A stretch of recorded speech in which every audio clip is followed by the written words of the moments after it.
안녕하세요. 매일경제에서 뉴욕 특파원으로 일하고 있는 홍장원입니다. 오늘은 금융시장을 뒤흔들고 있는 도널드 트럼프 미국 대통령의 관세를 바라보는 시장의 시각 변화를 중점적으로 알아보겠습니다. 트럼프 대통령은 대통령 후보 때부터 관세를 강하게 밀어붙이겠다는 뜻을 밝혀왔습니다. 트럼프 대통령은 관세는 세상에서 가장 아름다운 단어다라고 말하는 관세 예찬론자이기도 한데요. 트럼프가 미국이 강하게 관세를 부과해야 한다고 말하는 배경에는 크게 세 가지가 있습니다. 첫 번째는 미국 제조업 보호입니다. 사실 미국은 저렴하게 물건을 생산할 수 있는 중국, 그 이후로는 동남아, 또 인접국가 멕시코 같은 곳에 밀려서 제조업 분야는 이미 패권을 놓아버린 상황입니다. 하지만 과거부터 제조업 위주 일자리가 많았던 소위 러스트벨트 지역에서는 과거 미국 산업의 심장부 역할을 했던 과거 영광은 사라졌고 이제는 쇠퇴한 경기로 인해서 불만에 가득 찬 백인 노동자들만 많이 남은 그런 지역이 되겠습니다. 트럼프 대통령은 관세를 부과해서 해외에 나가 있는 글로벌 제조업을 다시 미국으로 돌아오게 하면 일자리 문제도 해결되고 미국의 제조업 열기도 다시 살아날 수 있다고 주장하고 있습니다. 그리고 트럼프 대통령은 막대한 무역 적자를 보는 미국의 현 상황을 반드시 뜯어 고쳐야 한다고 얘기를 하는데요. 여기서 관세 부과의 정당성을 찾고 있습니다. 트럼프 대통령은 미국이 특정 국가 물품을 많이 구매하면 그 국가에서도 그에 상응하는 수준으로 미국의 물건을 구매해야 맞는 것이라고 주장을 하고 있습니다. 또 트럼프 대통령은 국가 안보 차원에서도 관세 필요성을 주장하고 있는데요. 고급 기술을 요하는 제조업이 여러 경제적 조건 때문에 해외로 넘어가게 되면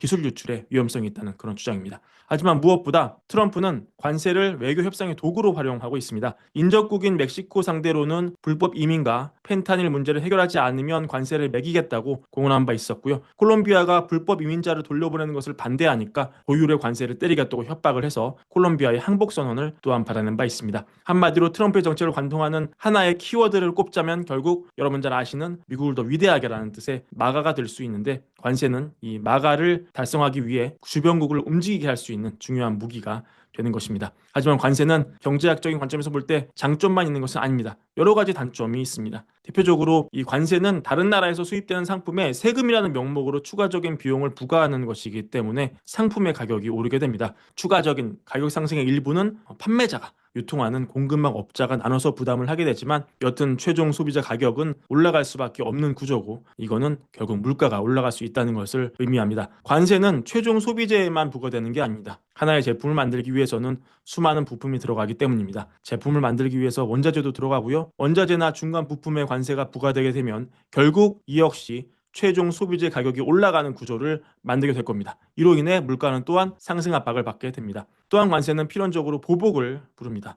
보복 관세가 부과되면 그 국가에 물건을 팔던 미국 기업은 결국 추가적인 부담을 안게 되겠죠. 이로 인해서 기업 활동에 지장을 받을 수 있고 또 매출이 떨어질 수 있고 그럼 이익이 떨어질 수 있고 그렇다면 결국 이 회사에서 일하는 근로자들이 최악의 경우 해고를 당하게 될 수도 있습니다. 또 관세로 인해서 공급망이 교란되면 전체 생산 비용이 올라갈 수 있고 결국 이런 것들로 인해서 나라의 경쟁력이 후퇴할 수 있습니다. 결국 이런 여러 문제가 있기 때문에 전 세계 국가들은 이 자유무역 기조를 도입하면서 무역에 드는 거래 비용을 줄이는 방식으로 진화를 했는데 관세를 무기로 글로벌 질서를 미국 위주로 재편하려는 트럼프 대통령의 강력한 의지가 지금 힘을 받고 있기 때문에 게임의 룰은 원점부터 달라지고 있습니다. 자, 그렇다면 관세가 지금까지 설명드린 대로 굉장히 경제에 다양한 충격을 주는 거 이제 우리가 알았습니다. 그렇다면 시장은 미국의 관세 부과에 대해서 어떻게 반응을 해왔을까요? 결국 투자자 입장에서는 이것이 가장 중요하겠습니다. 근데 놀라운 것은 지금 트럼프 두 번째 임기 시작 이후 그렇게 많은 날이 흐른 건 아니죠. 하지만 그 짧은 시간 안에 시장이 관세를 보는 시각을 빠르게 변화시키며 다양한 반응을 보이고 있다는 점입니다. 먼저 우리는 시장의 관세를 바라보는 관점을 미국 10년물 국채금리의 관점에서 한번 바라볼 필요가 있는데 10년물 금리는 장기 금리죠.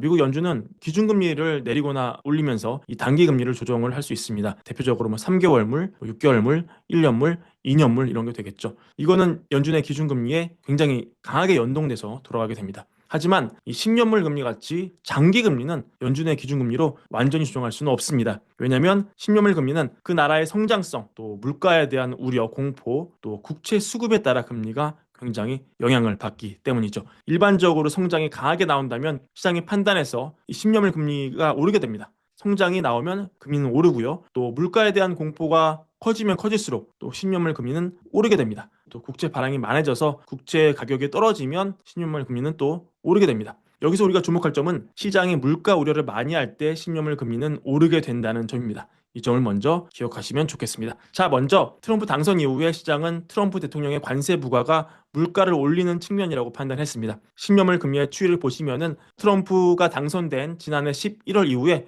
금리가 이렇게 빠르게 올라가면서 한때 4.8%를 돌파했습니다. 이것은 결국 트럼프 임기 시작 이후 관세가 본격적으로 부과가 되면은 물가에 대한 우려가 심해질 것이고, 그에 따라 신념을 금리가 오를 수밖에 없는 상황을 시장이 인식하고 장기 금리를 올리는 방식으로 대응을 했다고 볼 수 있는데요. 하지만 시장은 이런 가운데서도 경제에 대한 믿음은 굳건하게 유지를 했습니다. 트럼프 당선 이후 오히려 긍정적으로 바뀌었는데요. 이 대표적으로 보시면은 전미 자영업 연맹 소기업 낙관 지수를 보시면 이런 정황이 드러납니다. 전미 자영업 연맹, 즉 NFIB는 미국 소기업을 대표하는 주요 단체 중 하나입니다. 여기서 내는 이 통계는 소기업의 경제 환경과 경영 상황을 모니터링하면서 매월 이 통계를 내는데, 이 통계는 보시다시피 100을 기준으로 하는데 100 이상이면 자영업자, 즉 소기업 경영자들이 경제를 낙관적으로 보고 있다는 것을 의미를 하고요. 100 이하면 그 반대 상황을 의미를 한다고 볼 수 있습니다. 한마디로 이 미국의 가장 그 밑바닥 경제 민심을 보여주는 그런 지표라고 볼 수 있죠. 그래서 여기서 그래프를 보시면은 자, 보이시죠? 11월 초 트럼프 당선 이후 그 전까지 이 지표는 100을 밑돌았습니다. 하지만 트럼프 당선 이후에 이 지표가 100을 넘고 이후에는 105까지 찍은 것을 볼 수 있습니다. 한마디로 관세 여파로 물가가 오를 것을 감안해서 신념을 금리는 올라갔지만, 그럼에도 같은 시간에 미국 경제가 또한 탄탄한 성장을 기반으로 긍정적인 영향을 받을 수 있다는 시장의 믿음이 이렇게 지표로 드러난 것입니다. 이런 상황은 2월 초 트럼프 대통령의 관세가 효력을 발휘하기 직전까지 이어졌습니다. 그런데 여러분, 2월 초에 갑자기 상황이 급변하게 됩니다. 트럼프 대통령은 2월 초, 2월 1일이죠. 캐나다와 멕시코, 중국을 대상으로 2월 4일을 기해서 캐나다와 멕시코는 관세 25%,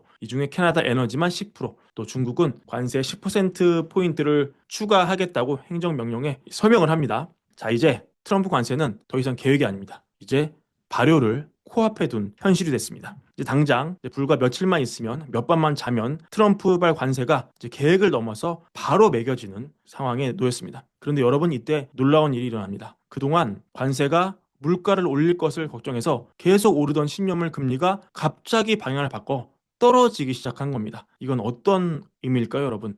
아까 제가 관세 효과 설명드리면서 말씀을 드렸죠. 관세는 거래에 따르는 비용을 높이기 때문에 경기 둔화와 연결될 여지가 있습니다. 그전까지는 시장이 트럼프 관세를 물가 상승 내러티브와 연결을 해서 신용물 금리를 올리는 식으로 시장에 사인을 줬는데, 설마 하던 관세가 발효될 직전이 되니까 갑자기 시각을 바꿔서 신용물 금리를 확 내려버리는 식으로 해석을 달리한 것입니다. 자, 이제 변화된 시각으로는 트럼프의 관세는 경기 둔화를 의미하고 또한 침체 우려를 의미하고, 이에 따라 신념물 금리를 내릴 수 있는 그런 재료로 시장이 바꿔서 인식하기 시작한 것입니다. 이것은 아까 설명드린 신념물 금리의 구성 요소, 즉 성장, 물가 우려, 수급, 이 3박자 중에서 성장에 대한 우려가 더 커지면서, 즉 성장이 덜 나올 것 같으니까 이 물가 우려에도 성장이 감소하는 효과가 더 크다고 보고, 이게 더 신념물 금리에 자극을 주는 측면이 크다고 보고 신념물 금리를 성장 우려 때문에 내려갈 수 있다,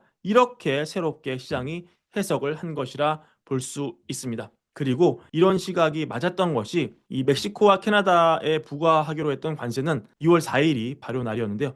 전날이었습니다. 2월 3일 월요일이었죠. 트럼프가 멕시코 셰인바움 대통령과의 전화통화했습니다. 그리고 그 전화통화 이후에 한 달간 유예 기간을 주기로 극적 타결이 됩니다. 그리고 몇 시간 이후에 또 캐나다의 트리도 총리와 트럼프 대통령이 또 전화통화를 합니다. 여기서도 합의가 됩니다. 이것도 역시 멕시코와 마찬가지로 한 달 연기가 됐습니다. 그러니까 시장이 떨어지던 신용 금리를 다시 올리는 식으로 대응을 합니다. 아까 제가 얘기한 시장의 색깔이 달라진 것을 다시 한번 확인을 한 겁니다. 정리하자면, 이전까지는 관세가 부과되면 물가 공포가 커지니까 신용물 금리를 올리는 거였는데, 이제는 관세 부과가 연기되니까 시장이 떨어지던 신용물 금리를 다시 올렸습니다. 이것은 성장 둔화에 대한 우려가 사라지면서 신념물 금리에 영향을 준 것이라고 볼 수 있겠습니다. 자, 그런데 이거 이후에 놀라운 것이 시장이 또 한 번 이 짧은 시기에 관세를 바라보는 해석을 달리해버린 겁니다. 그렇게 해석할 수 있는 발단은 현지 시간 2월 7일 나온 미시간 기대 인플레이션이었는데요. 미시간 기대 인플레이션은 미시간대 소비자 금융센터가 발표하는 경제 지표입니다. 1년과 5년으로 나눠서 결과 발표하는데, 특히 단기 지표인 이 1년 기대 인플레는 경제 주체가 향후 1년 동안 물가가 어떻게 될지 예측하는 중요한 지표로 활용이 됩니다. 이게 진짜 물가가 아니고 예측 물가에 불과하죠. 근데 이게 왜 중요한지 궁금해 하시는 분도 계실 텐데요. 이 경제학 교과서를 보면은 이 피셔 방정식이라고 있습니다. 명목금리는 실질금리 더하기 기대 인플레이션으로 정의가 되는데 이 식에 따르면은 자, 기대 인플레이션이 올라가는 것만으로도 우리가 보는 이 명목금리, 실제 관찰할 수 있는 명목금리가 곧바로 인상 압력을 받는 것을 볼 수 있습니다. 이거는 기대 인플레가 지금 현 시점의 인플레를 움직이는 변수가 될 수 있기 때문인데요. 예를 들어 경제 주체가 1년 안에 물가가 많이 오른다고 판단한다면 근로자들은 손해를 보지 않기 위해서, 왜냐면 물가가 오르는데 내 임금이 그대로면은 손해를 보잖아요. 그래서 이걸 방지하기 위해서 임금 인상에 대한 요구를 굉장히 많이 하게 될 겁니다. 그리고 기업 입장에서는 제공하는 이 상품과 서비스 가격을 미리 올려놓고 미래 인플레이션에 대응하려고 그렇게 사전 조치를 취할 겁니다. 그렇기 때문에 경제 주체들이, 대중들이 우리가 미래 물가가 올라간다고 믿는 것만으로도 현 시점의 물가가 자연스럽게 따라 올라가는 효과가 발휘가 되는 겁니다. 그런데 2월 7일 나온 미시간 기대 인플레이션 1년짜리를 보면은 이게 갑자기 올라가지고 무려 4.3%가 찍힙니다. 2주 전에 나온 예비치인 3.3%를 1%나 초과해버린 겁니다. 이런 식으로 단기에 기대 인플레가 확 올라가는 일은 사실은 찾아보기가 굉장히 힘듭니다. 이것은 당연히 트럼프 대통령의 관세가 물가를 올리고 그에 따라서 가까운 미래에 인플레 문제가 재발할 것을 시장 전체가 우려했기 때문이고요. 그 우려가 이렇게 숫자에 녹아서 나온 겁니다. 하지만 만약에 이 물가가 이렇게 오른 이유가 사람들이 미래 경제가 좋을 거라고 사람들이 생각해서였다면 그나마 상황은 최악은 아닐 수 있는데, 즉 경제학 적으로 보면 이 수요 공급 곡선에서 수요 측면이 활성화돼서, 즉 소비가 늘어서 재정 지출이 잘 나와서 투자가 늘어서 이렇게 수요 측면이 자극을 받아서 수요 곡선이 오른쪽으로 이동한 것이라면 이렇게 GDP도 올라가고, 다만 그에 대한 부작용으로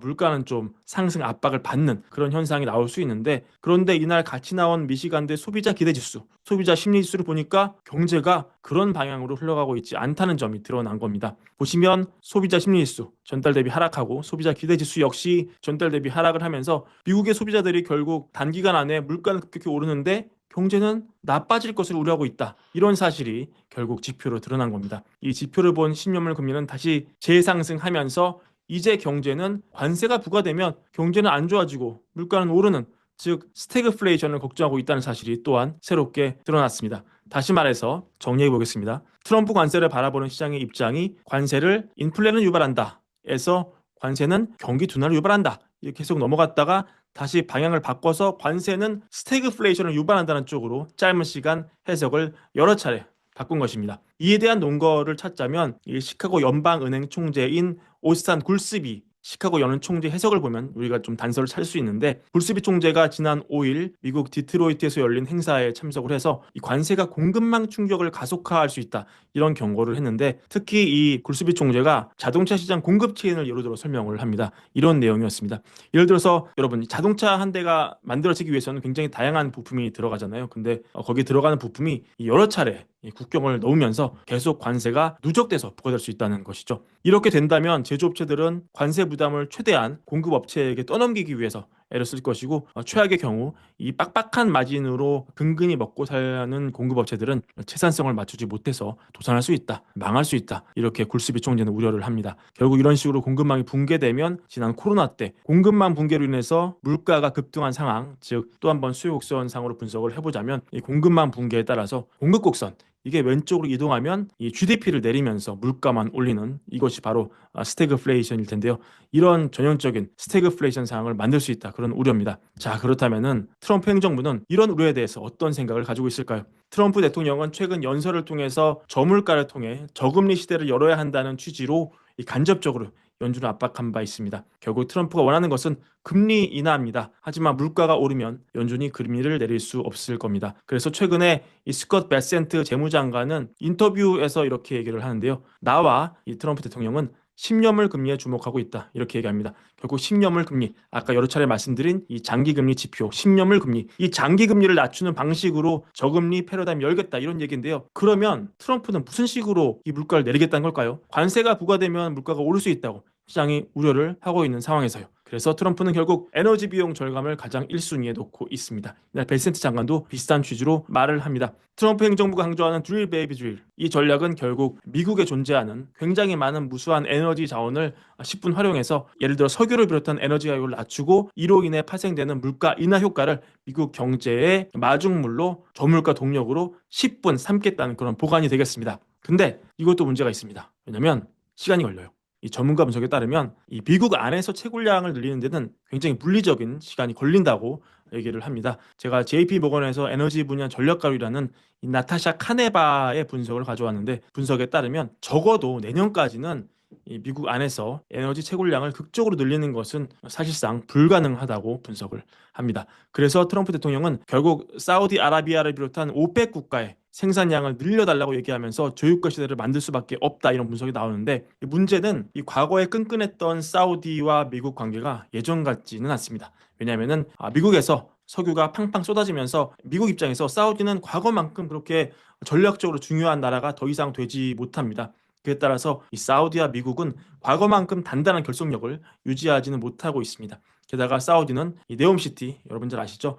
굉장히 그 사막을 발전시켜서 최첨단 이 도시를 건설하는 그런 사우디의 야심찬 프로젝트입니다. 이 네옴시티를 비롯한 국가 기관 산업을 끌고 나가기 위해서는 오히려 저유가만 불리하고 기름값이 높아야지 고유가가 필요한 그런 상황이고요. 또 트럼프는 이미 아까 말씀드린 대로 이 국제관계, 비개입주의를 선호하기 때문에 미국이 굳이 세계 경찰 노릇을 할 필요가 더 이상 없다는 그런 것이죠. 미국이 세계에 나와서 피를 흘릴 필요가 없다고 그렇게 얘기를 합니다. 미국만 잘 살면 되지, 미국 외에 그런 나라를 미국의 돈을 들여서 지켜줄 필요가 없다, 이런 관점의 비개입주의를 선호하기 때문에, 따라서 이 중동의 이해관계, 이 사우디와의 이해관계도 점점 겹치는 게 없어지고 있었습니다. 근데 이걸 주목해 볼 만합니다. 최근 트럼프 대통령이 가자지구 재개발을 선언을 했죠. 이 가자지구, 굉장히 그 이스라엘과 팔레스타인 간 전쟁이 길어지면서 여러 가지 폭격도 많이 맞고, 따라서 이 가자지구가 굉장히 폐허로 된 상황이 많은데, 그 트럼프 대통령의 보관에 따르면 가자지구 사람들이 이주를 시키고 여기를 미국이 들어가서 전면 개발을 한 뒤에 정말 세계에 내놓으라 할 만한 휴양지로 만들겠다, 이렇게 얘기한 내용에 주목을 받고 있는데, 사실 이거는 굉장히 비판 많이 받고 있습니다.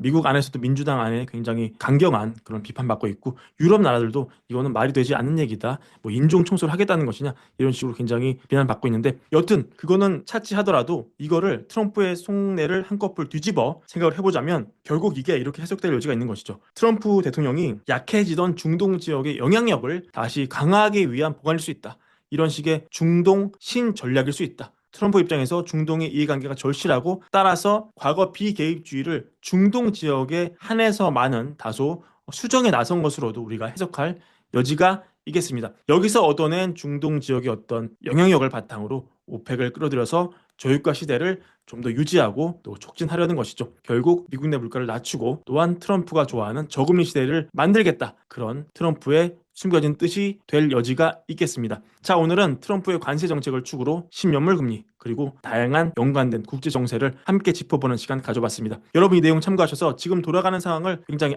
압축적으로, 또한 입체적으로 이해하시는데 좋은 참고 자료가 됐으면 좋겠고요. 또 매일경제 글로벌 투자 유튜브 월가을부에 오시면은 실시간으로 또 새로운 소식을 접할 수 있으니까 여기도 또 와주셔서 많은 영상 참고해 주시면 감사하겠습니다. 오늘 시청 감사드립니다.